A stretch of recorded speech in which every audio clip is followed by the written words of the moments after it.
right now. I think we live. Let me set up. Here we go. Boom.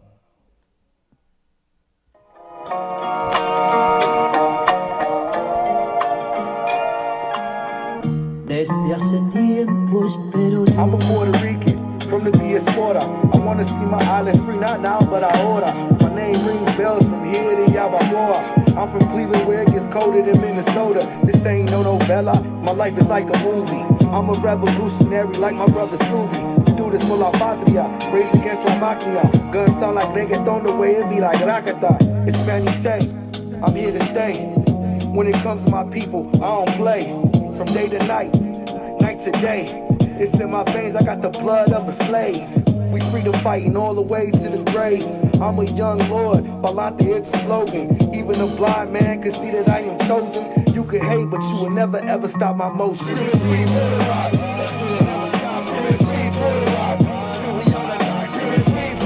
Let's tap that screen, tap that screen.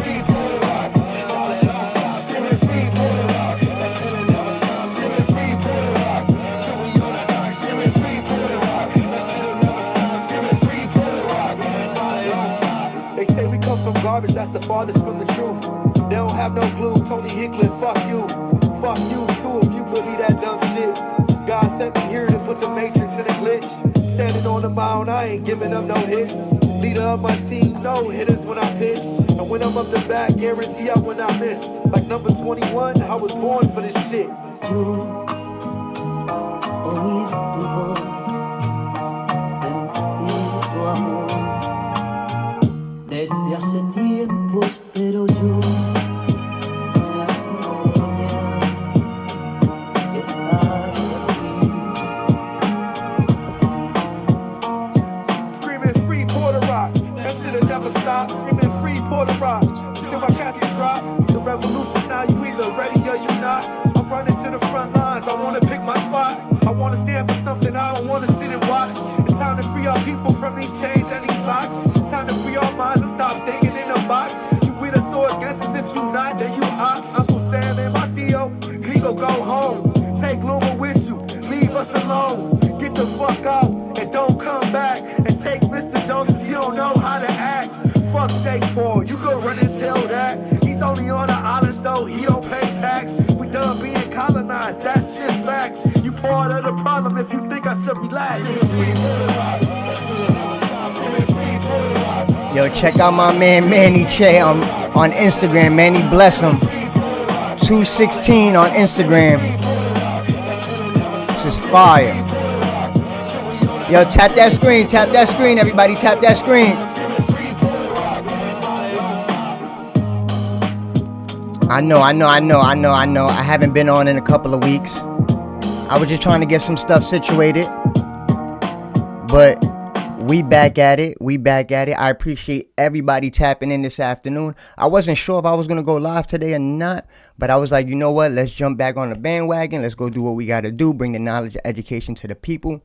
For everybody on TikTok, we are live on YouTube. So if you can't stick around for the whole live, you can catch it later on YouTube. And for everybody on YouTube, we are live on TikTok. Just do me a favor. If this is your first time here, I do believe in socialism, free education, free housing, and free healthcare. So by tapping the screen, sharing this live, it's just helping me get the message out the masses. And let's get right into it. Today, we're going to go over Puerto Rico national history. This is one of my favorite books. I came across it about a year and a half, maybe a year ago, or maybe a little less, right? Maybe a year, 9 months or so. But it goes in detail. This is one of my favorite books, and also Cuban American history, because they kind of follow the same theme where they go from the beginning of a history till present time. So without further ado, I'm going to actually skip the prologue. I want to jump straight into the first chapter. So let's get right into it. Do me a favor, please share this live, and let's get it started. Chapter 1. Here we go. Boriquen's First Peoples. From Migration to Insurrection. Before the arrival of Europeans, the island of Boriquen was politically and administratively organized into dozens of cacicazgos, chiefdoms. These created a social structure for villages, peoples, and regions, as well as providing a hierarchical chain of command that organized and stratified the island's indigenous societies. While there may have been tensions between some caciques, chiefs, others were united by friendships, familial bonds, and networks that transcended the insular borders of Boriken.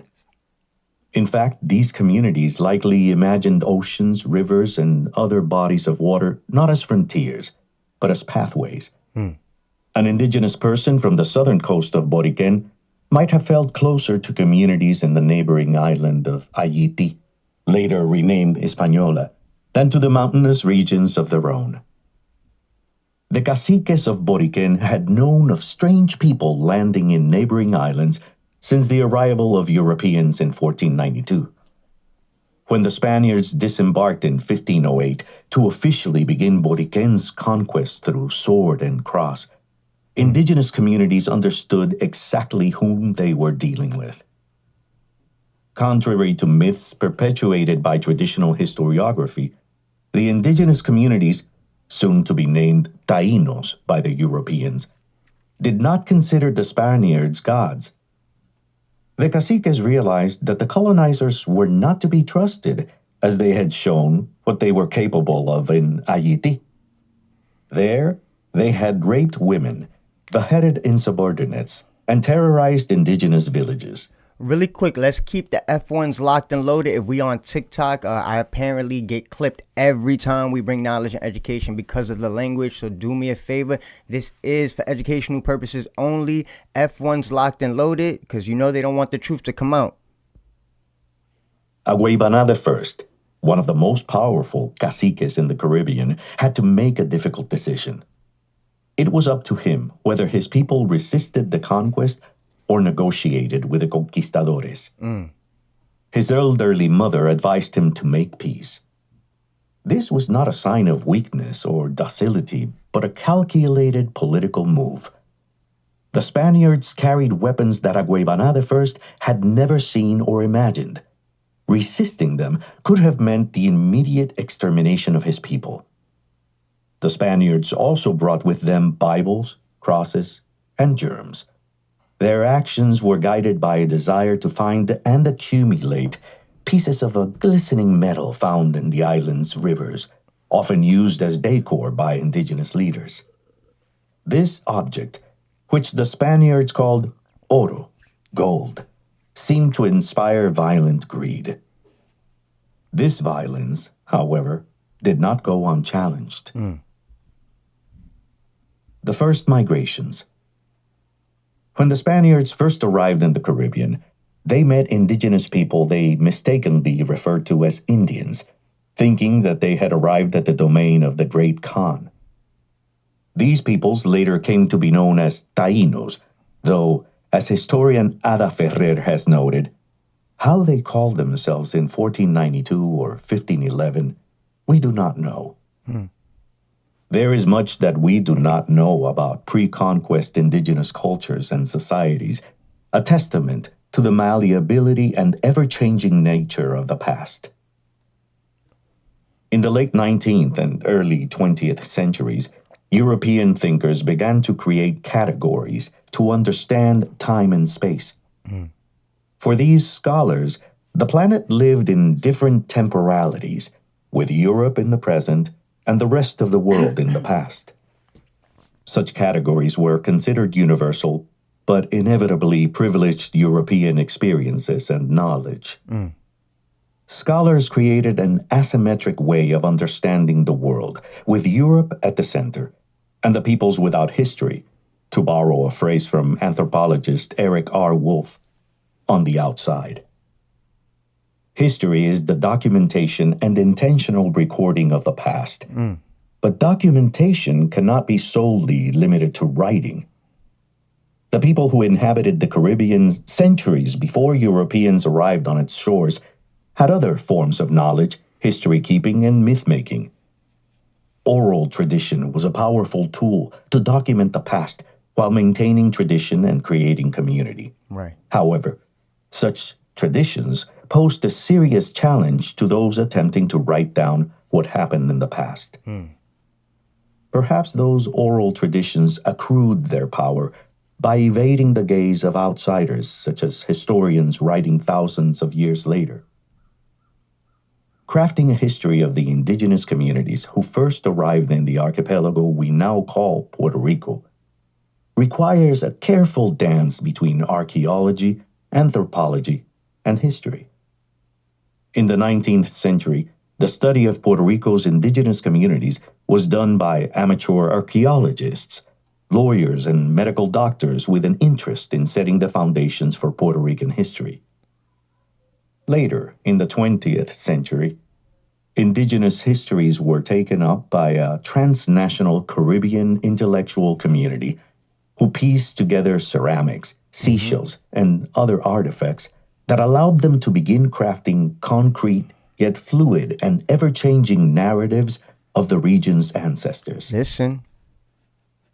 Out of these warring methodologies and debates about the region's first migrations, some consensus emerged. It seems that the first migration of peoples to Boriquén took place about 6,000 years ago. Named by archaeologists as arcaicos, archaics, they probably migrated from the estuary of the Orinoco River in the Amazon region by island hopping through the Caribbean. They were semi-nomad societies of hunter-gatherers. What we know of these archaic cultures has been the product of archaeological research, and scholars must grapple with the impossibility of ever fully understanding how these communities lived or the social imaginaries they created. The term archaic is used to identify indigenous societies that only developed rustic tools, but this does not negate the possibility that different ethnic and cultural groups existed in these earlier societies. It seems clear, however, that peoples identified as archaic were part of multiple waves of migration that took place all over the Caribbean. The region might have been more interconnected than we have previously imagined. The second broad cultural group identified by archaeologists are the Arawak. Much like the archaic, this broad category, created by scholars, is used to identify peoples who could have belonged to different cultural and ethnic groups. Scholars believe that they might have shared the Arawak language and that they also arrived in several waves of migration. There is also historiographical and scholarly debate about whether they incorporated previous migrant peoples into their societies and whether they clashed with one another. Anthropologist Irving Rouse famously referred to the Taínos as the people who greeted Columbus. Instead, I propose to think of them as the people who resisted conquest by Columbus. While the term Taíno has been traditionally applied to describe a single ethnic or cultural group, there might have been more than just one such group. The people we're referred to as Taínos also might have included several ethnicities with different cultural practices that spread throughout the Caribbean region. What seems clear, however, is that those who inhabited Boriquén when Columbus arrived had developed sophisticated social systems and hierarchies. At the beginning of the conquest, Boriquén's yucayeques, villages, were usually established next to rivers or in fertile valleys. Unlike previous migrations of nomadic groups, the people known as Taínos were farmers. Their diet was composed of tubers or root vegetables, along with fish, poultry, reptiles, and insects. Taínos also dedicated some of their time to the production of artworks tied to their religious worldviews. They carved stones or wood to create necklaces, drawings, and ritual artifacts. The duo, for example, was a small seat created out of wood or stone that might have been used for prayer. Sacred objects also might have been placed on it. Perhaps the most important artifact in Taíno culture was the semi. These small sculptures were believed to contain gods that represented the forces of nature. The cacique was at the top of Taíno society. His role was not solely political, as he was also expected to lead the religious, military, and intellectual facets of everyday life. Directly below caciques were the nitainos, a group usually composed of the caciques' family members or those close to them.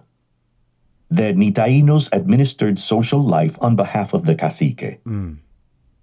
Boiques were those in charge of religious rituals and medicine.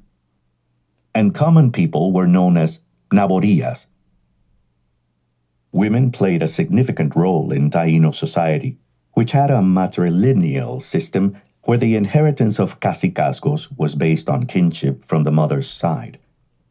Don't forget, everybody on TikTok, if you can't stay too long, if you happen to miss some of it, or you don't catch the next live, because we always go through the whole book, we are also live on YouTube, so you can always go back. It's the same name, Afro Taino 88. You can go and find in the live section all the previous lives with all the book clubs that we've done. I think this is the third book that we're recording. So just do me a favor. Let's keep tapping the screen. Let's keep sharing this live. Let's shake up the algorithm. Let's stomp down these hallways and make our presence be known. When a cacique passed away, his siblings, not his children, inherited the cacicazgo. Women also played important roles in decision-making. They took an active role in farming, military actions, and even political life. Historian Jorell Meléndez-Badillo has documented the existence of cacicas, women chiefs, across the Caribbean region. Much of what we know about the Taino culture of the Greater Antilles comes from first-hand accounts by Europeans. In his diary, Columbus wrote how during the first voyage he fooled his crew into believing they were sailing slower than they actually were, to avoid mutiny after traveling for weeks without sign of land. Once they arrived in what they thought to be the domain of the Great Khan cited by Marco Polo, Columbus dedicated several pages to trying to comprehend the peoples who inhabited those lands. Columbus paid particular attention to the gold that adorned their bodies. Early chronicles of the conquest documented the existence of mute dogs, one-eyed humans, and cannibal people with dog snouts. While mute dogs did exist, the one-eyed, dog-snout peoples were pure fiction. Jorell Meléndez-Badillo has argued that such fantastic portrayals of the Indies were used to justify the Spanish crown's financing of future expeditions. Boriquen's communities often went to war with the peoples living in the Lesser Antilles, known by Spaniards as the Caribs. The Caribs were portrayed by Europeans as warlike cannibals and savages. It seems that they did excel in the art of war and frequently attacked the indigenous communities of Boriquen. But it is possible that they were not from a different ethnic group. Reports of cannibalism were also used for the purposes of enslaving rebellious indigenous populations. When the Spanish conquest unleashed its brutal violence, the perceived differences between Taínos and Caribs collapsed, giving way to collaboration and solidarities. One of the most detailed accounts we have about the Taínos' worldviews, myth-making, and religiosity was written by a self-defined poor friar of the Order of St. Jerome named Ramon Pane. Inspired by Columbus's first voyage, he joined the second expedition and sailed to the Caribbean in September 1493. To comprehend Taino culture for the purposes of evangelizing and conquering them, Columbus ordered Pane to move to the lands of Guarionex, a powerful cacique from Hispaniola who had shown interest in the Christian religion. Pressured by other caciques, Guarionex abandoned his Christian inclinations to the point of ordering the desecration of Catholic symbols. Pane alleged that Guarionex's people stole religious relics, threw them on the ground, and urinated on them. After these events, Pane settled in the lands of the cacique Mayobanex, where he lived for several years, learning the Taino language and culture, while also continuing his evangelizing mission. Pane finished his study and delivered his text to Columbus in 1498 during the Admiral's third voyage to the Caribbean. After providing the manuscript, Pane disappears from the archival record. After all, he argued that he wore himself out in order to learn all of this. Just like Columbus's diary, Panay's original text, an account of the antiquities of the Indians, was lost. Fortunately, it was reproduced in the biography Fernando, Columbus's son, wrote to defend the honor and legacy of his father. Don't let that go over your head. Don't let that part go over your head. I think a lot of people forget how many times his journals and his diaries have been rewritten and written and rewritten, not just by Bartholomew de las Casas. We also got to understand he also lobbied his journal, his diary to other institutions, which also did their adjustments and their edits and all of this. So this is why I say when we're looking at those documents, we got to be very, very skeptical. Fernando was a bibliophile who built one of the most impressive libraries of his time. Nonetheless, the text of Fernando's biography also... And we got to understand, a lot of these individuals who rewrote a lot of these memoirs of other conquistadors or, travelers were religious figures. So when you look at that aspect, right, and when we go back to who grants permission even for these colonizers to enter the New World, you have to get a papal bull from the Vatican, from the Pope, to give you permission to be able to do these things. So when you have individuals who work for the same establishment that financed and gave the push for this to even happen, do you think they honestly going to be honest of the participation or even the reasons of this? Nah.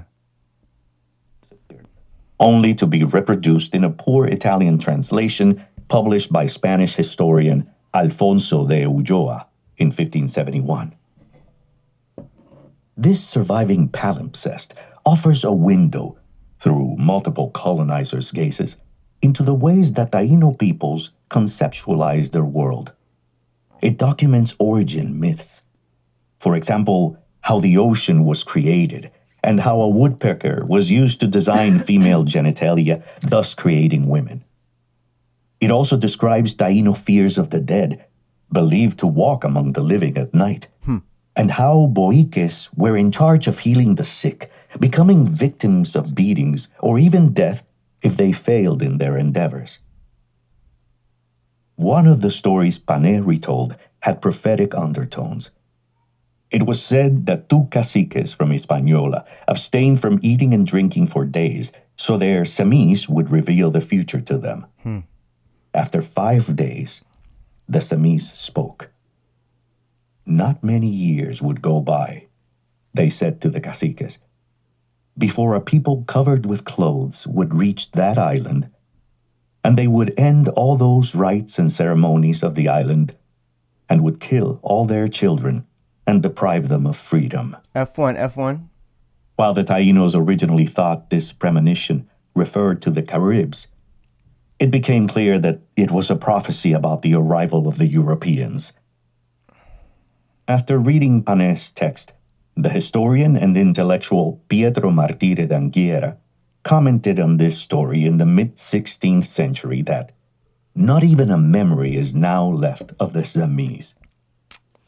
Martire d'Anghiera never set foot in the Americas, but the proliferation of print media allowed him to make an accurate description of what was unraveling on the other side of the Atlantic.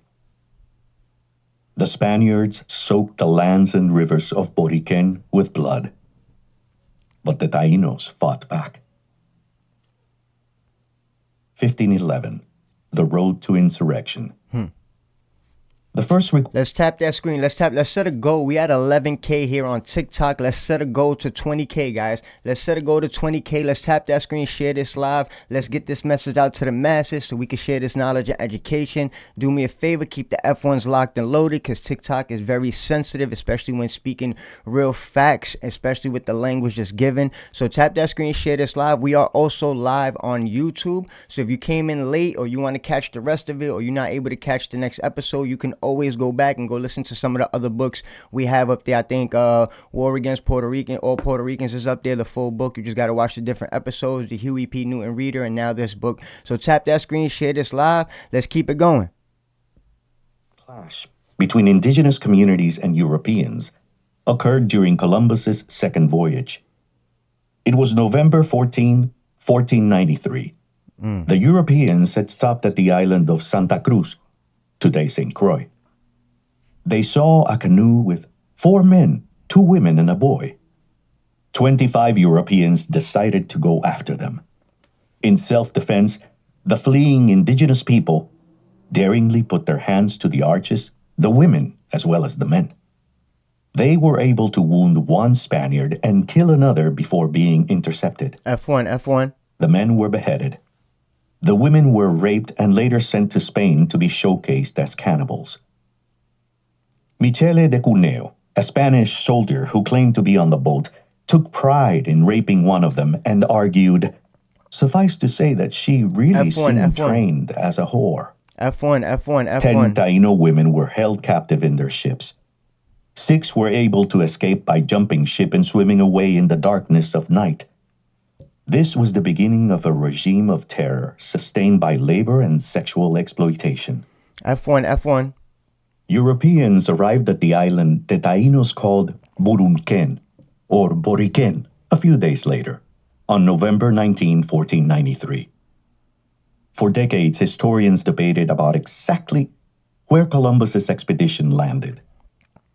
Just in case I get clipped, I'm not going to stop my YouTube live. So if you guys want to go follow me later on, or even if it's still the same name, Afro Taino 88, on YouTube, the same way it is on TikTok. So I'm just letting everybody know on TikTok, if I do get clipped off the live on TikTok, I'm going to stay live on YouTube. It seems that Columbus never actually set foot on the island. His crew stopped there for 2 days to restock their food supplies. They found empty huts, or bohíos. All the indigenous people had fled. During his first voyage, Columbus wrote in his diary that the Taínos had feared them at first glance, but were amiable after gaining their trust. In the Caribbean, bodies of water served as avenues of communication. Columbus noted, "I have seen these canoes with 70 and 80 men in them, and each had an oar." News of the Spaniards' arrival might have quickly spread across different cacicazgos carried by such canoes. The empty bohíos could have meant that the Taínos of Boriken had already heard the news about the Europeans' brutality.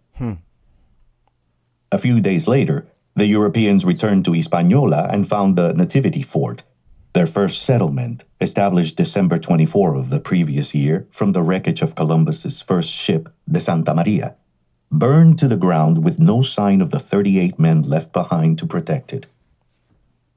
Historians have suggested that the attack was organized by the cacique Caonabo from Maguana to avenge the brutality of the Spaniards against their people. Could be.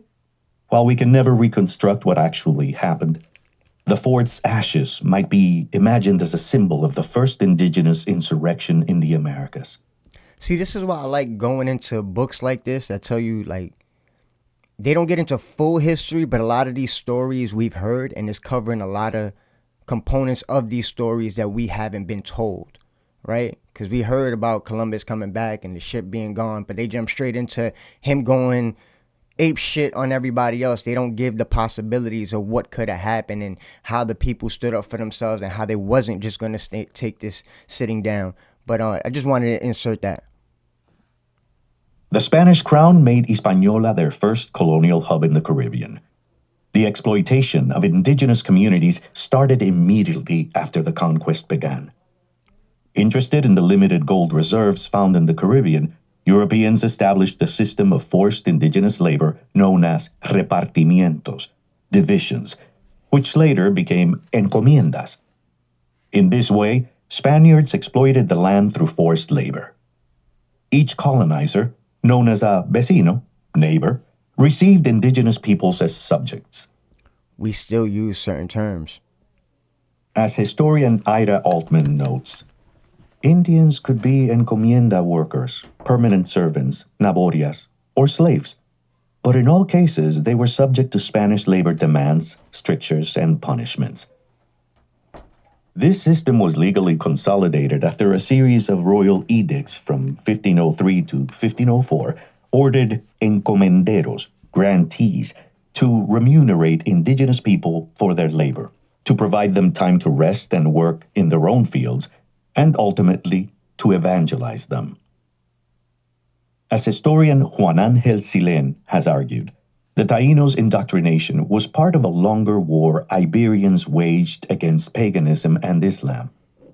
The conquest of the Americas began immediately after Spain had expelled Muslim communities from the Iberian Peninsula following almost a millennium of conflict. Because we don't talk about 1492 is the same year Spain actually put Spain together and kicked the Moors out of that region that they ruled for about 800 or so years, which actually has a huge influence even on Spanish culture that they don't speak about because obviously they don't want to credit to, Islam. The official conquest of Boriken, soon renamed the island of San Juan Bautista, began in 1508. The original charter for its colonization was granted in 1505 to Vicente Yáñez Pinzón, who had traveled with Columbus on his first voyage to the Americas. And again, I need everybody to understand when you hear about these different individuals going to what they call voyages, they have to have consent from the Vatican. These are not explorations that are just done because people just want to. You have to have permission, right? The charter was sold and resold, passing through different hands until it was granted to Juan Ponce de León, later immortalized for his death while supposedly... But even if Isabella sanctions it, right? The Vatican overrules because they answer to the Vatican at that time, which the Pope is the end-all be-all. That's why even when you look at the different European nations that were competing, Portugal and Spain, right? They couldn't just go all, what we say, ape shit and go do what they wanted to do on their own. They had to get permission and, political shit that they got to do with the Vatican to be able to make sure the Vatican also gets their cut. Because there was no difference between religious and state at this time. Like the Vatican controlled a lot of how people lived on a day. Like the church controlled a lot of the policies and a lot of the structures at this time. For the fountain of youth in Florida. His true intentions were otherwise. He was looking for indigenous people to enslave. In 1508, the archipelago was organized around 2 or 3 geopolitical units, divided among dozens of... No, you're absolutely right, but that's what I'm saying. Even if Isabella said yes, right, and the church and the Vatican would have said no, she wouldn't have been able to proceed with her voyages, at least comfortably, without consequences after the fact. That's what I'm saying. It's like there was no separation between the religious and the state. That's a huge reason, even when you talk later on down the line, why England broke off and separated themselves from the Vatican, because there was no separation between religious and state, and it was the control over who can worship and who can't worship when it comes to paying their taxes and getting their cut. That's why I say a lot of colonization was left out. The huge component is the Vatican and the participation of the church. The most powerful of whom was Agüeybaná I. He dominated half of the island through alliances and familial relations with other caciques. Mm-hmm. Ponce de León had met Agüeybaná on a previous trip. His arrival on August 12, 1508, had been delayed by 2 powerful hurricanes that seemed to have predicted the coming storm brought upon by the colonizers. Fernández de Oviedo, one of the first chroniclers, noted that it was Agüeybaná I's mother who convinced him to receive the Spaniards in peace because they knew of the methods used to pacify the indigenous communities in their neighboring island.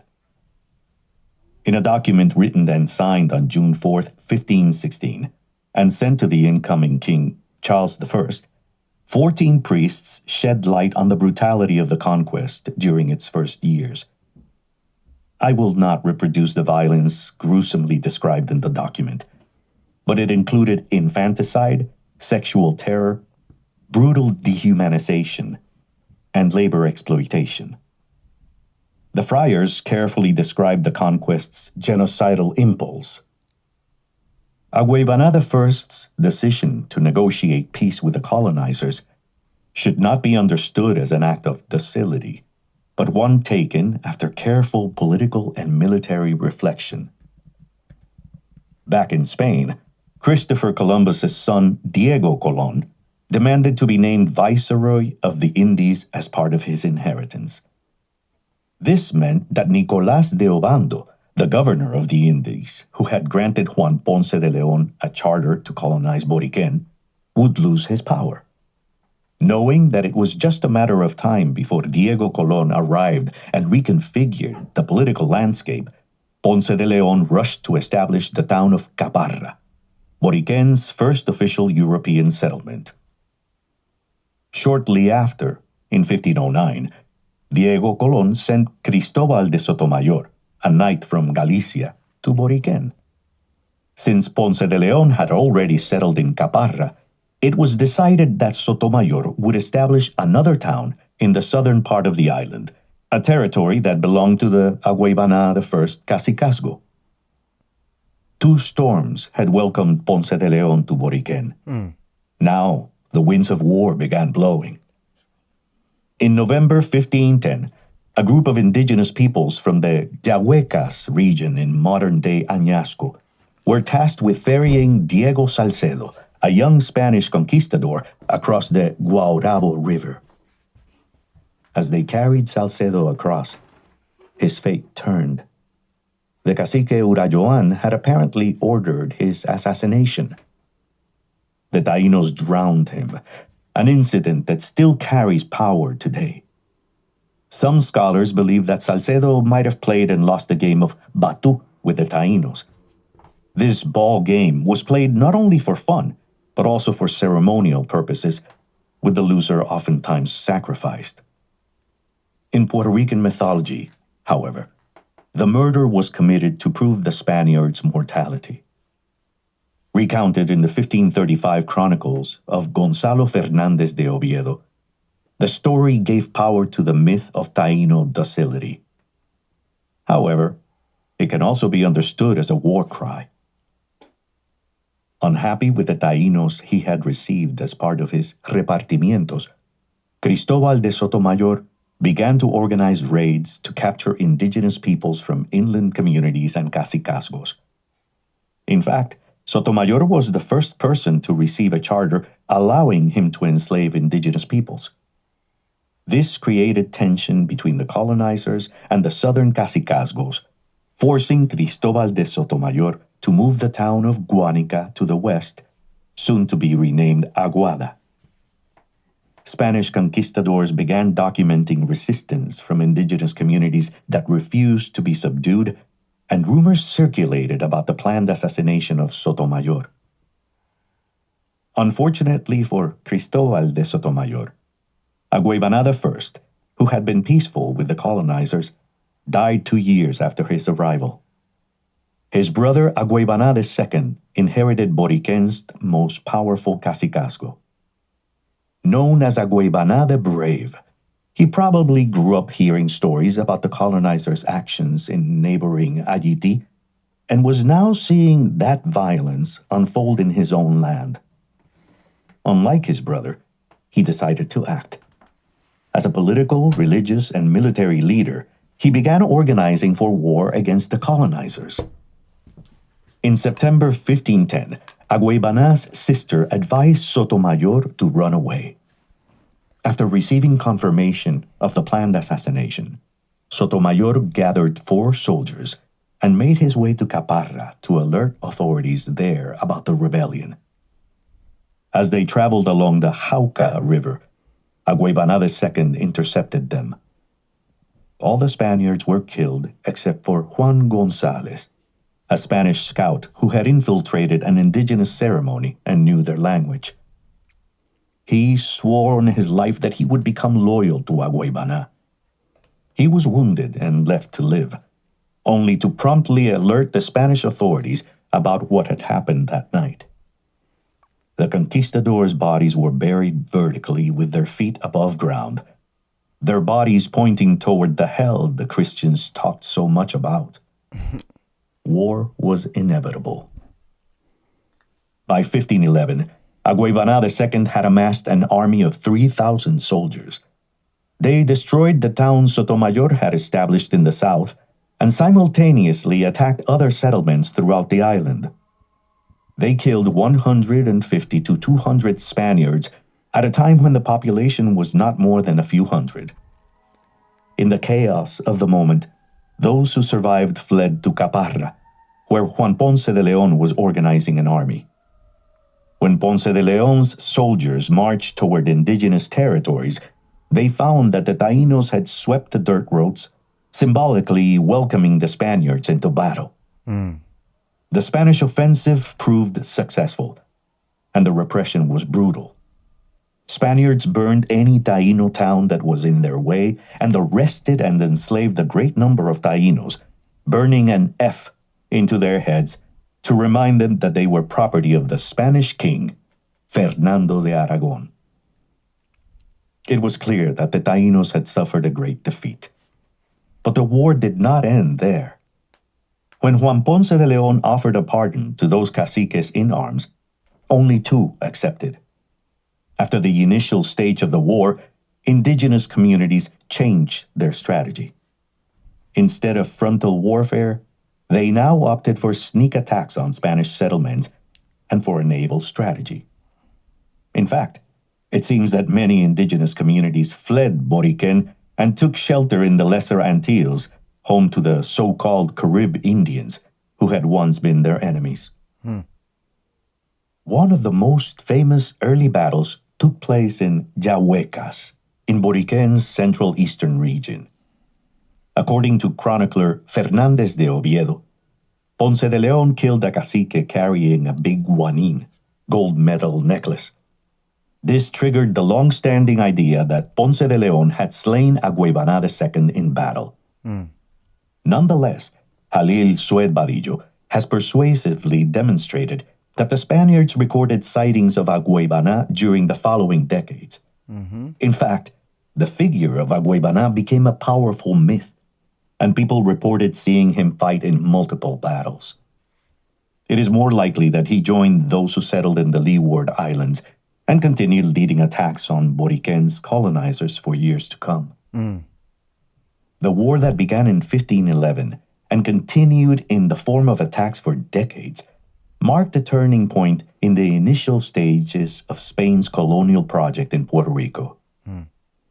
After the first battles, the Spaniards viciously murdered and enslaved many indigenous communities, while more were killed by European germs. Exploitation and violence consolidated the conquest's genocidal impulse.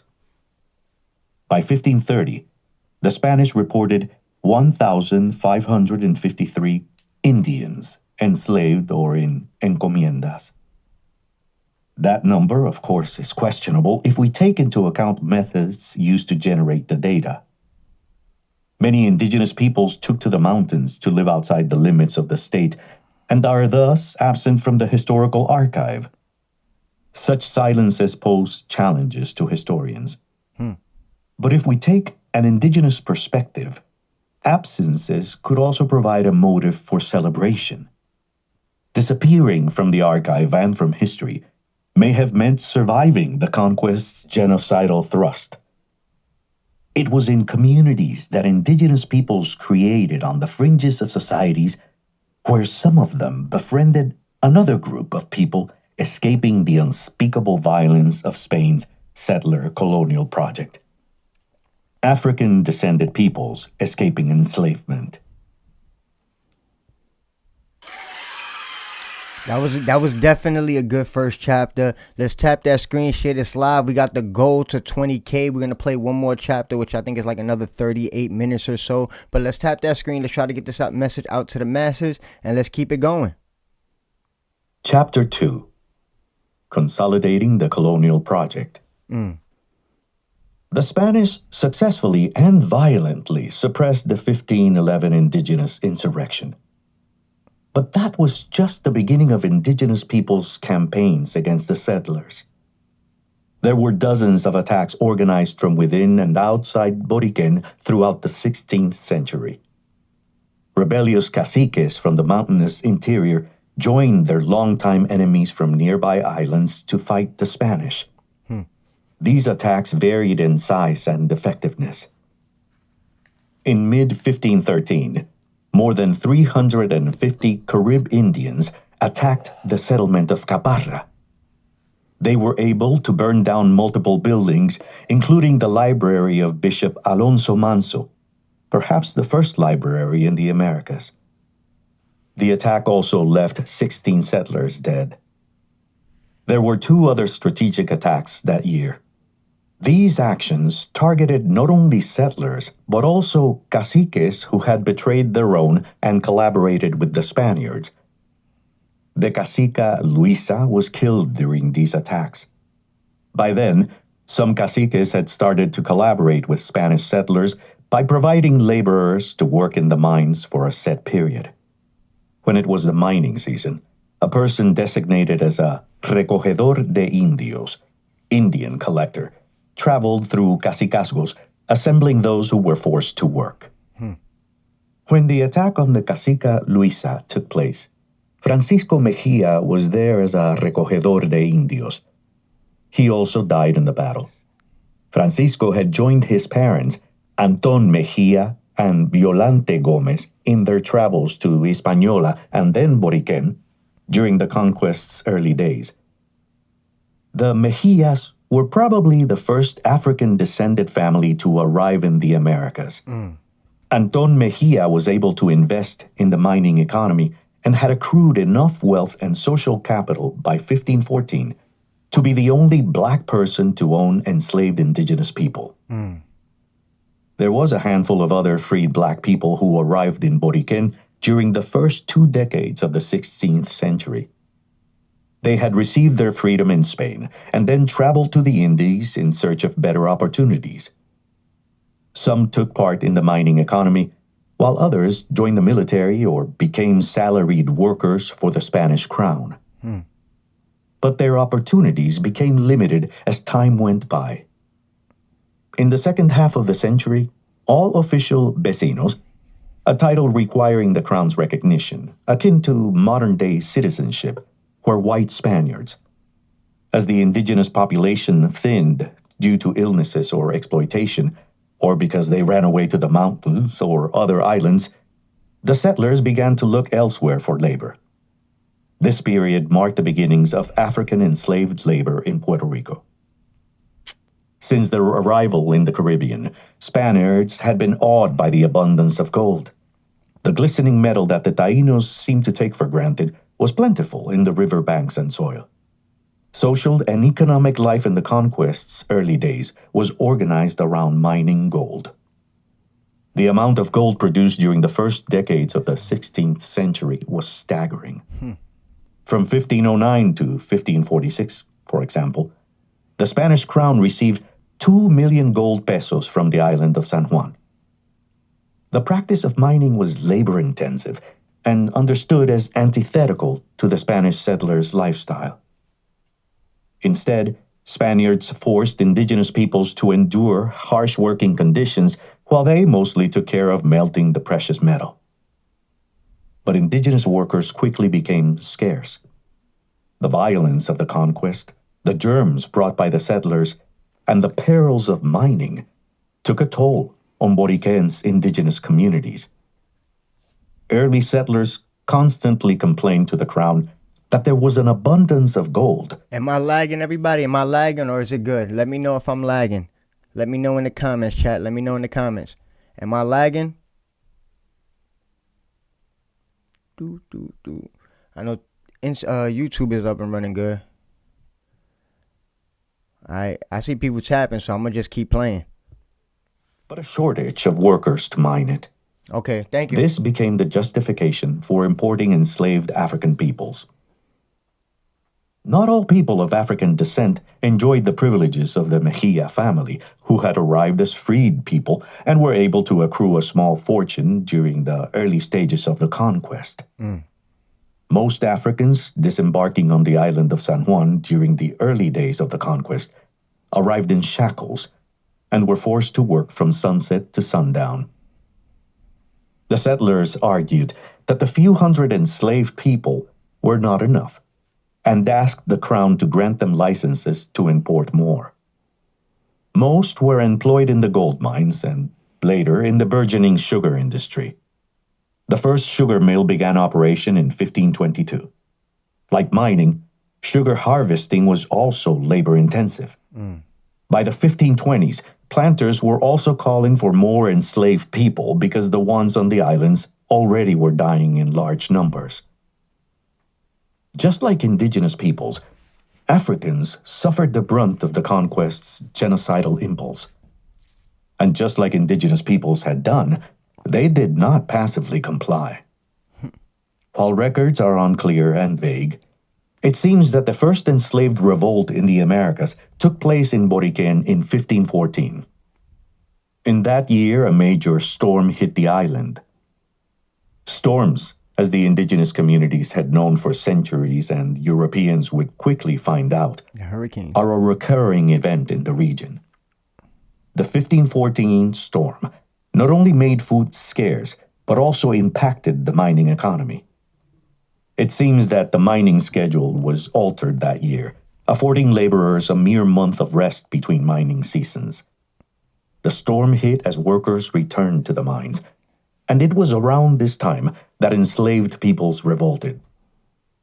The following year, a letter to the Spanish crown mentioned that black peoples were alzados, a term used for rebellion. The threat was not just that black peoples were alzados, but that they were joining forces with indios alzados. Open rebellion was not the only strategy used by indigenous peoples and those of African descent to resist conquest. Others acted individually. In 1527, Juan Garces, a Taino man who worked on the Real Hacienda del Toa, the crown's official estate in Puerto Rico, crossed the Atlantic Ocean for a private meeting with King Charles I. Garces arrived in Sevilla and made his way to Burgos, where he met with the king on February 15, 1528. The sources are unclear as to what the purpose of the trip was and how he was able to finance it. It seems, however, that the crown wanted to investigate Blas de Villasante for fiscal and administrative irregularities. He was one of the most powerful men in Puerto Rico and ran the Real Hacienda. Although there are no records of the conversation between the monarch and Garces, Villasante, who was also notoriously violent toward indigenous people, was dismissed from his position and arrested shortly thereafter. Administering the colony. The Spaniards first settled in Caparra, a village located in the northeastern part of the island, in 1508. A few years later, people began complaining about the location. Access to potable water was limited, commerce was difficult because the settlement did not have a port, and the poor conditions were leading to the deaths of young children, many before they turned 3 years old. Most vecinos argued that the village should be moved. Juan Ponce de Leon, by then the island's highest authority, disagreed. He had invested in land that would be lost with the move. After a series of legal battles, the crown sided with Caparra's vecinos. The move to the islet of San Juan, where the capital has been located ever since, began in 1519. The transfer was officially completed in 1522. While the ultimate political power resided in the Captaincy General of Santo Domingo, Puerto Rico was administratively divided in 2 units, the city of San Juan, which controlled the eastern side, and San Germán in the western district. Because the Spanish population was so small, 4,000 to 5,000 people between 1510 and 1520, these administrative units relied on fictional borders. Much like Caparra, which was attacked several times by indigenous peoples, the town of San Germán had to be moved on multiple occasions. Indigenous communities, corsairs, and pirates repeatedly looted it and burned it down. It was finally settled in its current location in 1573. Beyond San Juan and San Germán, there were areas where cimarrones, runaways, lived and thrived outside the colonial state. To properly administer the colony, the Crown implemented a system of cabildos. These medieval councils managed the colony's political and economic organization. In the process, they consolidated Spain's settler colonial project in an attempt to populate the island and establish a political apparatus. San Juan's Cabildo began operation in 1511 and San Germán's in 1514. The cabildos supervised the creation of new settlements and towns, collected taxes, and oversaw land distribution, which became particularly important in the second half of the 16th century when cattle ranching emerged as the colony's main economic activity. While the cabildos created an administrative structure, the island remained mostly uninhabited. When news began arriving about the conquest of Mexico in 1521 and later Peru in 1531, most settlers dreamed of leaving Puerto Rico altogether. The phrase, "May God take me to Peru," became quite common. The promises of riches must have been an enormous motivator, more so when many people had accrued large debts. This was in part due to the slave trade. It seems that almost every vecino in Puerto Rico had bought an enslaved person even when they could not afford to. The potential exodus became a real problem for colonial authorities. Governor Francisco Manuel de Lando asked the Spanish crown to intervene. Lando wrote, "This is the entry point and key to all the Indies. We are the first with whom the French and English corsairs run into, as they have done so. The Caribs take our vecinos and friends to their lands, and if a ship were to arrive with only 50 people at night, they could burn and kill all of those of us that live here. I ask for your mercy and exception for this noble island, now so uninhabited that you barely see Spaniards, just black peoples. I know that some people had asked for licenses to take their black enslaved people to Peru. Your Majesty, do not consent to them or to the black people." Lando's request was quite telling. He was concerned about the low number of white settlers in relation to the growing number of enslaved black people. According to a report he ordered, in 1530 there were 347 Spaniards, 2,077 black people, and 1,537 indigenous people. By then, both indigenous and African workers had organized revolts against the Spaniards, and the Caribs continued their sneak attacks on different parts of coastal Puerto Rico. Because of this, the potential exodus of settlers would be detrimental to Spain. The governor took matters into his own hands. When authorities caught people trying to leave without proper documentation, some were publicly whipped and the soles of their feet slashed with knives. By the second half of the 16th century, indigenous attacks and depopulation were not the only problems colonial authorities faced. New European powers began arriving in the region. Beginning in the 1530s, every war Spain fought in Europe was felt in the Caribbean. It was an age of naval warfare, and the Caribbean islands became another theater of war. Governor Lando's administration began to shape the island in other ways. He provided loans for the creation of sugar mills and took the initial steps to fortify the capital city of San Juan, which began in 1531. 2 years later, the government erected a turret to protect the port. The crown also began experimenting with different forms of governance. In 1537, a system of ordinary mayors functioned as the island's first self-government. It was a way of empowering vecinos in the administration of the cabildos. This experiment was short-lived, however. In 1545, Santo Domingo's royal audience began naming civilian governors to take over the administration of Puerto Rico. In the following years, a series of attacks by French corsairs startled the crown. Because of the wars in Europe that Spain was waging against the French corsairs began to attack Spanish colonies in the Caribbean. In 1565, the Spanish crown decided to remove Puerto Rico from the purview of Santo Domingo and assigned military governors to rule the island. To protect Remember, Santo Domingo was the capital of the Caribbean islands for Spain. So that was like their main hub at this time. So they used them to kind of oversee and overgovern their other territories in that region. interests, the Spanish crown also relied on corsairs, or privateers.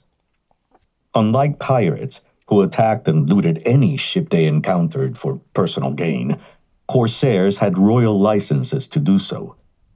They were put under the service of a particular European country to attack their enemies. French corsairs were well known and feared in Puerto Rico. After all, they had burned down the town of San Germán on 8 different occasions. The English and the Dutch also set their sights on the Caribbean islands. Yep. In response to this, Spain created a fleet system in 1561, which included a military convoy that accompanied merchant ships to and from Spain. It was later used to protect the Situado Mexicano, money drawn from profits generated in Mexico. The Situado was created in 1582 and was sent to the Caribbean colonies to sustain the military apparatus. At times, the Situado was the only source of funds flowing to these islands. The fleet system was highly effective in protecting the Situado. While it was attacked on multiple occasions, only twice, during its more than 2 centuries in operation, did foreign powers seize the treasure the fleet protected.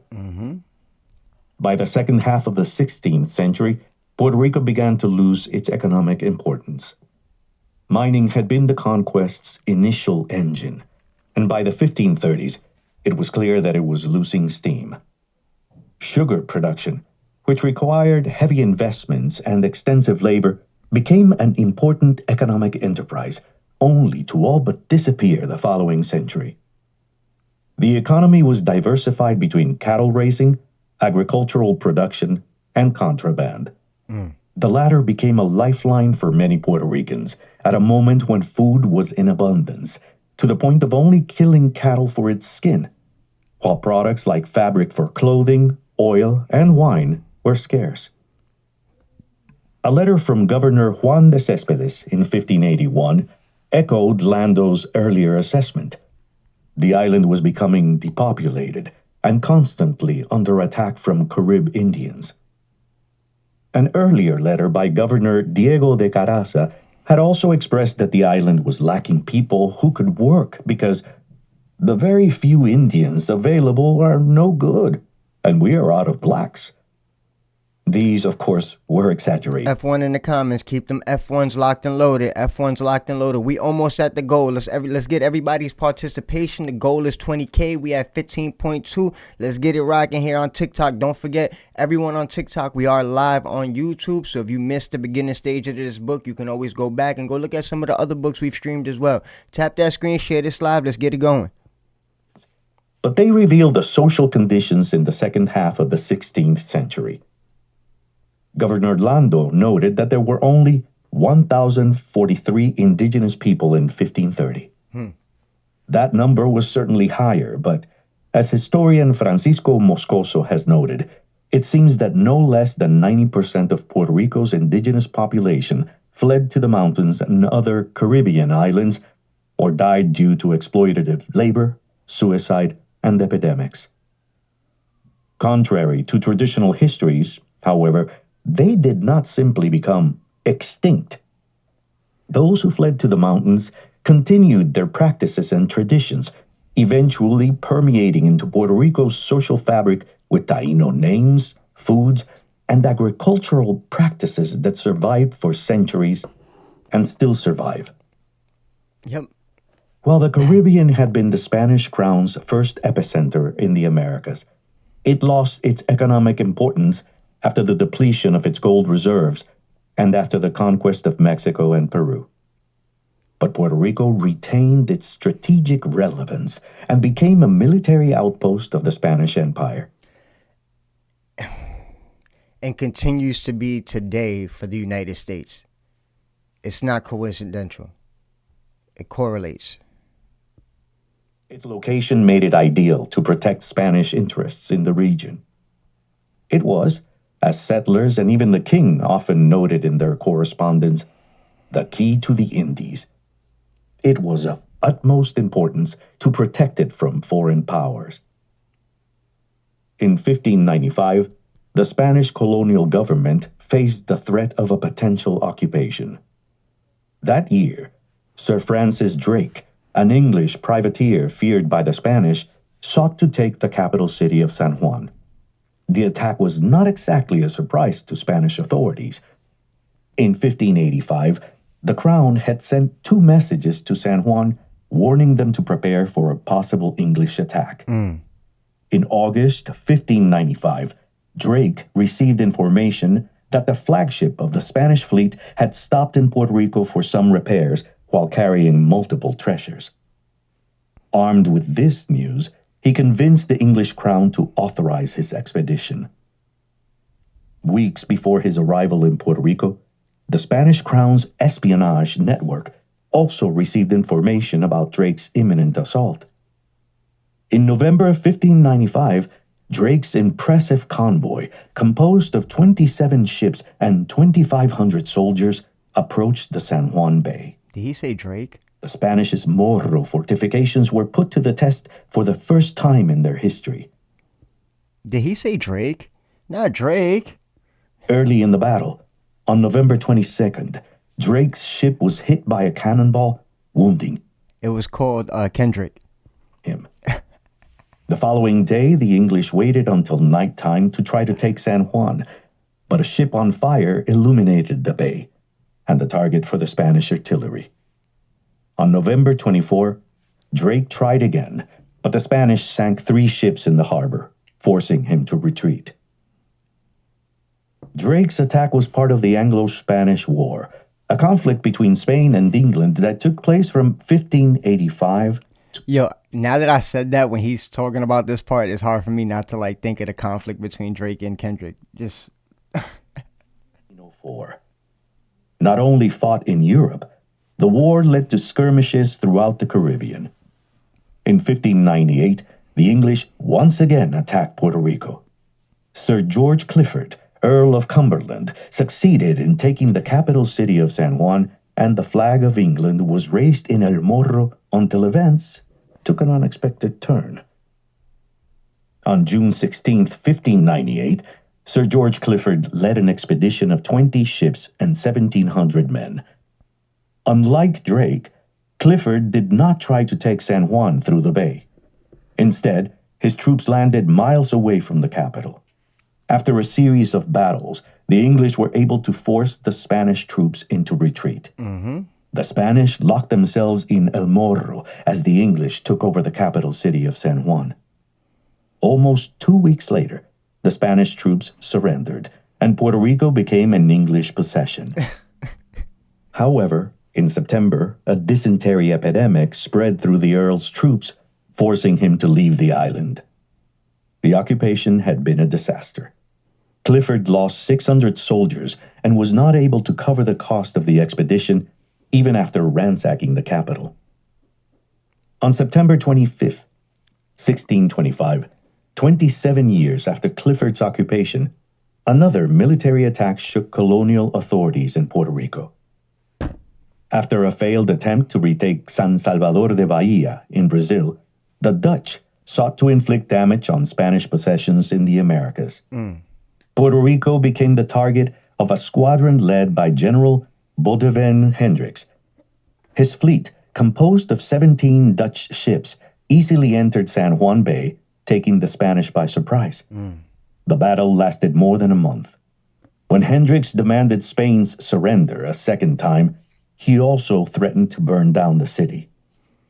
The recently appointed Spanish governor, Juan de Haro, noted, "And if you burn the place, our neighbors have the courage to make other houses because they have wood in the mountains and other materials from the land."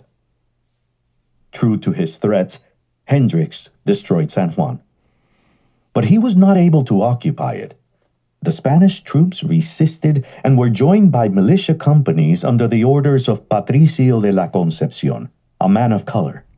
The Dutch abandoned San Juan on November 1st, 1625. Yo, all I'm thinking at this point is like the European wars are brought into the island right now and destroying the island.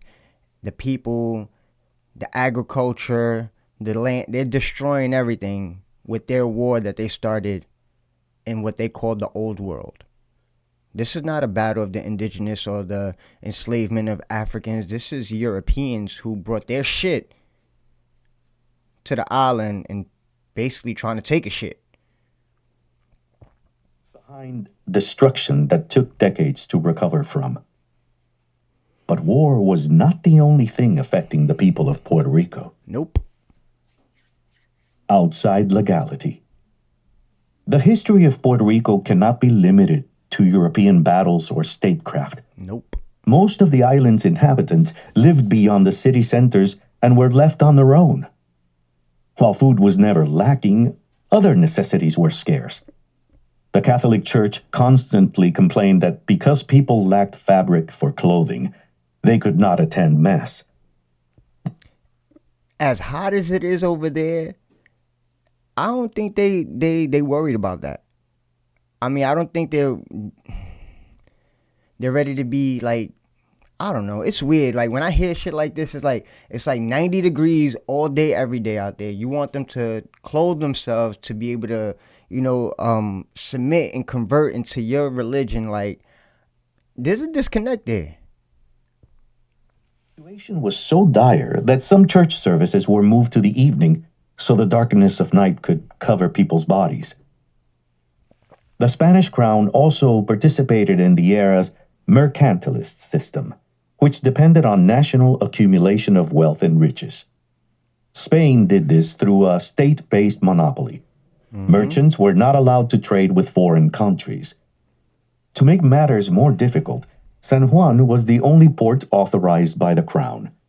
These monopolistic policies were particularly harsh when Spain was at war and a limited number of ships arrived on Puerto Rican shores. From 1651 to 1699, for example, only 28 ships from Spain, 71 from the Americas, and 3 from the Canary Islands arrived in Puerto Rico. Not a single Spanish vessel arrived in Puerto Rico from 1700 to 1706. Given the dire economic situation, contraband, or unofficial trade, became a lifeline for many during the 17th and 18th centuries. Those who lived in Puerto Rico often traded with ships that carried multiple flags. This was well known and acknowledged even by religious and secular authorities. Friar Íñigo Abad y la Sierra, writing in the first wide-ranging history of Puerto Rico, published in 1788, alleged that there were at least 12 different unauthorized ports around the island used for contraband. By the end of the 17th century, Spain had lost its primacy in the seas as France, England, and Holland expanded their naval reach. These countries also claimed territories in the Caribbean. Meanwhile, Puerto Rico's colonial economy went through its most dire contraction yet. This was heightened by a monarchical crisis in the Iberian Peninsula after the death of Charles II of Spain and the House of Habsburg's unsuccessful fight against the House of Bourbon from 1702 to 1713. The European conflict had immediate consequences in Puerto Rico. The English unsuccessfully attacked the island in 1702, and, as had happened in the past, years passed with no official ships and no outside supplies. Now, Spain used corsairs to defend its coasts. One individual who successfully merged the legal system of privateering with contraband was Miguel Enriquez. At a moment when Spain was going through the War of Succession, Enriquez rose to power in Puerto Rico by protecting the crown's interests and successfully opposing European threats to the Spanish Caribbean. By doing so, he became the wealthiest and most powerful person in Puerto Rico. Unlike the rest of San Juan's elite at the time, Enriquez was a pardo, the son of a formerly enslaved black woman, and a white father who never recognized him. These two social traits were markers of social inferiority in Spanish colonial society. We got 9 minutes left of this chapter. Let's end it out with a bang. We're almost at our goal. Let's tap that screen. Let's do this together, guys. Let's tap it up, tap it up, tap it up. Enriquez's story highlights the many ways that individuals had to devise strategies to navigate social hierarchies. Enriquez's actions challenged colonial regulations, but did so without resulting in open confrontation. Literary scholar Arcadio Díaz-Quiñones has called these maneuvers Puerto Rican's art of bregar. For Díaz-Quiñones, bregar, which does not neatly fit its English translation of struggle, is a strategic practice of working around colonial violence without necessarily publicly opposing or conceding to it. Miguel Enriquez was born on September 29, 1674. His grandmother was an enslaved woman who had been born in Africa and was later forcefully brought to Puerto Rico. His mother, Graciana, was born into slavery in Puerto Rico. Although Graciana's father never recognized her, she was granted her freedom as a baby and was later raised in her father's house, where she was forced to serve as a maid during her teenage years. Enriquez, born free, was also the son of a white man. It was not unusual for white men to rape or have unrecognized relationships with freed or enslaved women of color. F1 in the comments, F1 in the comments. At a young age, Enriquez was mentored by a clergyman who was also well connected in San Juan's world of politics.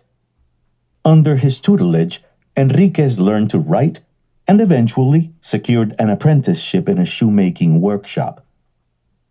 When Enriquez first tried his luck with contraband in 1700, he was caught and arrested.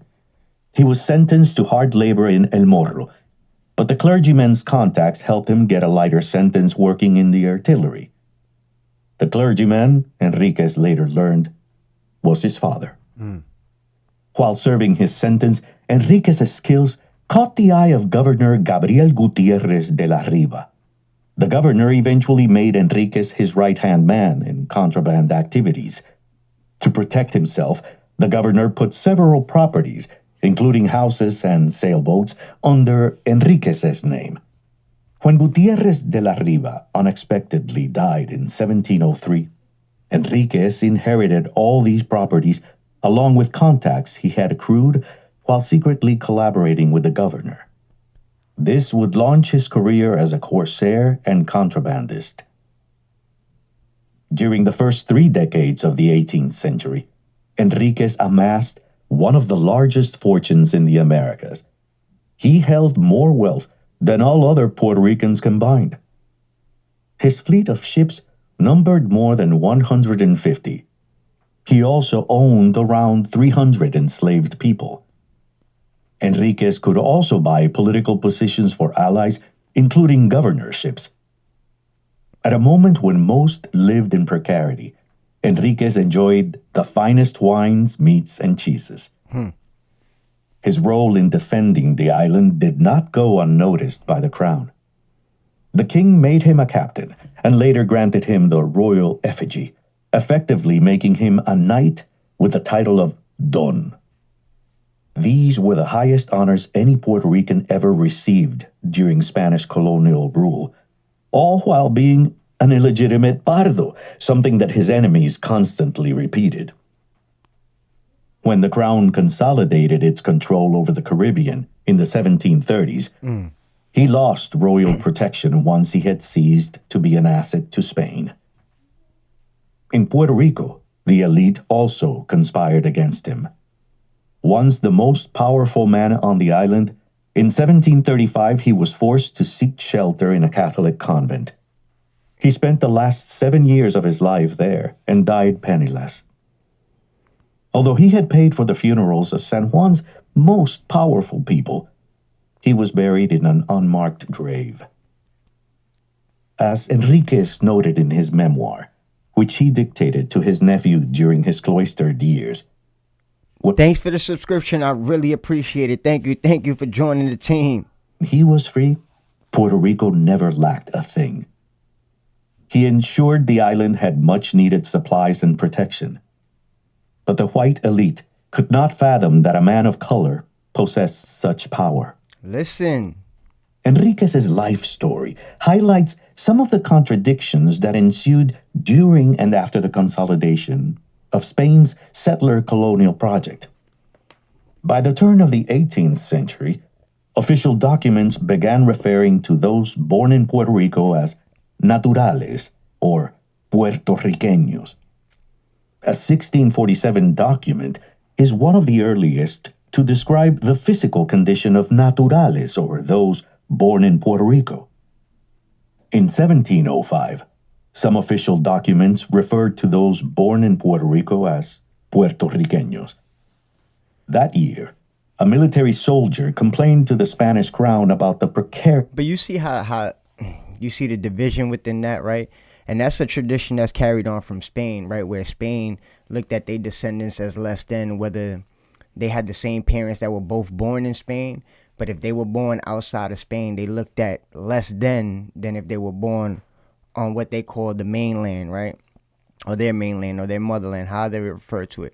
But that's something that a lot of prior colonies or territories of these colonial powers, we've been indoctrinated with a lot of that shit as well, because we do that now. Like, we have diaspora wars all across the fucking board. We talk about decolonizing, right? But the first aspect of decolonizing is not to do what the colonizer taught us to do, right? Situation in San Juan. He noted that there were 400 soldiers, but not even 250 were of use. Many of them are puertorriqueños, bastards of governors, of royal officers, and the army. The soldiers said they were unworthy of the positions they had been granted while Spaniards were abandoned. While much research is still required, it seems that the category of criollo that began to be used in the 1700s in reference to those born in Puerto Rico was reserved for the white elite.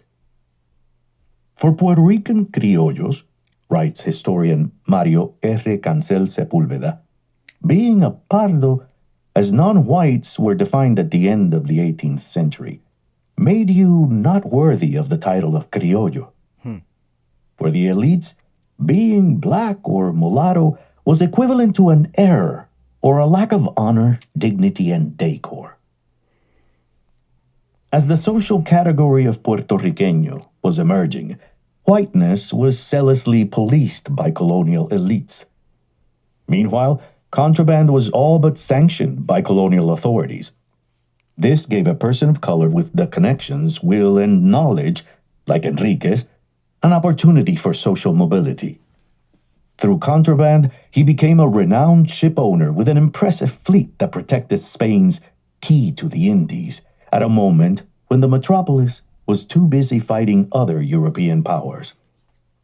Merging the world of corsairs and contraband allowed Enriquez to acquire power and prestige. But the colonial elite never allowed him to forget that he was still a descendant of enslaved peoples. Enriquez was not the only challenge colonial elites faced. In a society convinced that a person's race was inextricable from their value, Europeans were startled when, at the end of the 18th century, free and enslaved people of color in the French colony of Saint-Domingue took up arms and declared a revolution. The 13-year-long revolution led them to abolish slavery, end French colonialism, and create the Republic of Haiti, the continent's second republic after the United States, and perhaps most important, the world's first black republic. The winds of freedom that gusted from Haiti gave hope to many, but they also terrified the colonial authorities in Puerto Rico. I don't know what happened. My volume. You guys can hear me? You guys can hear me on there? Hold on. I don't know what's going on here. You guys hear me? Cause I felt like I didn't hear anything just now when I hit my. There we go. I don't know what happened. I hit the round of applause and it went out. Well, the next chapter gonna be interesting. We're not gonna get into it today, but it starts showing you how, with Haiti's success, that forced the Spanish to be more brutal in its other colonies, right? Be more strict, have more security. When I say they really isolated Puerto Rico, especially throughout the Haitian Revolution, because they didn't want no influences from Haiti to leak into Puerto Rico, you start seeing how they were confined and, they were really oppressed and they were silenced. And that's why I always thought and I always wondered, I was like, we talk about all these, revolutionary movements, like what was going on in Puerto Rico? And when I start analyzing this book, it's like we had rebellions, we fought back and all that, but a lot of our suppression during the time that we could have participated and maybe even gained our own freedom, we were suppressed. Like, not just little, like massively suppressed. I'm talking about borders everywhere, soldiers everywhere, making sure they had their own kind of like carpetas, right? Their own COINTELPRO, where they had, figures on a list that they were checking out from Haiti to make sure they don't leak over into Puerto Rico to be able to start the same movements that was going on in Haiti. And this is, if I'm not mistaken, that's what the next chapter is going to go into. But before we end out YouTube, because I'm going to chill out on TikTok for a little while, I'm going to play a poem that I wrote.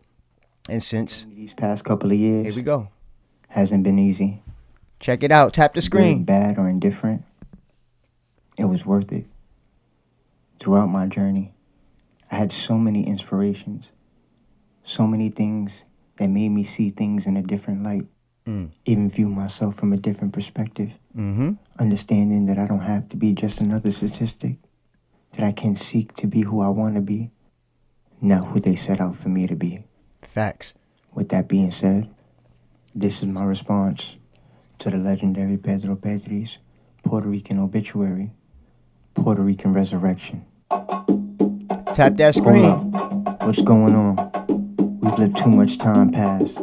It's been going on for far too long, struggling just to survive. Things seem so wrong. We worked. We were always on time. We were never late, just trying to survive. If it wasn't for Juan, Miguel, Milagro, Olga, Manuel, I would still be in denial. All dying for an American dream, waiting for their lottery numbers to hit, the promotion that never came and a system that never gave a fuck from the beginning. So understanding and learning everything they struggled through, why do we continue to keep the cycle going? While screaming, yo soy boricua, pa que tú lo sepa, please tell me what good does that do? If we continue to contribute to the system that has us where we're at. And I'm not saying you got to be the next Captain Puerto Rico. I'm not saying all that. But let's look at the facts. So from 1493 until 1898, Spain ruled the island of Borinquen. And within that time, we'd had massive genocide. So many people died on both sides. And what do I mean by both sides? Our Afro and Taino side that we could never deny, because we hold with so much pride everything they went through just to survive, while the conquistadors took the whole island on a ride, committing so many criminal acts that words can never describe. 1898, here comes big old Tío Sam, el savior de Puerto Rico, decreasing the currency by 40%. Cause who needs to survive when you got Tío Sam's checks by your side? Can't forget about the imposement of citizenship, forcing us to rely, while Tío Sam takes a ride on the road of taxation without representation, and that comes with a lot of exploitation. Oh, what a great nation of which we reside. But what I realize, if you remove us from history, we don't see a future. This is why it's important to understand who is Pedro Avisu Campos, who is Arturo Alfonso Chambra, who is Lolita Lebron, who is Ramon Emeterio Betances, who is Mariana Bracetti, who are the Puerto Rican Nationalist Party, who are the Young Lords. All representation of greatness, all in their own right. But we are them and they are us, fighting for the same cause, liberation, self-determination, with no limitations. So we won't be dying hating the make-believe steaks or the bulletproof rice and beans, or waiting for the supervisor to die to get that promotion. We will die freeing our bodies without having to use physical strength, but by arming ourselves with knowledge and education, not just for now, but for the future. Viva Puerto Rico libre, pa'lante siempre pa'lante.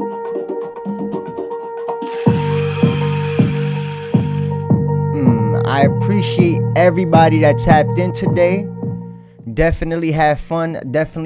Yo, don't forget, everyone. We are live on YouTube. It's still the same name, Afro Taino 88. So if you want to go catch up on the live, or you want to go check out some other books that I did, I think I did War Against All Puerto Ricans. I think that's the first book. We also did the Huey P. Newton Reader. Those aren't the only books that I brought on this platform. It's just the first time that I'm also dual streaming on YouTube as well. We're not sure where TikTok is going to be by the end of next month, so therefore I want to be able to continue to bring this education to everybody. So I'm streaming on YouTube, so guys, shoot over there, go hit the subscribe button, go tap it in. I'm about to stop my stream on YouTube, and I'm gonna rock out with y'all, listen to a little bit of music if y'all want to rock out with me for a little while. But the education time is over. Time to relax the brain. Tap that screen though if y'all gonna rock out with me.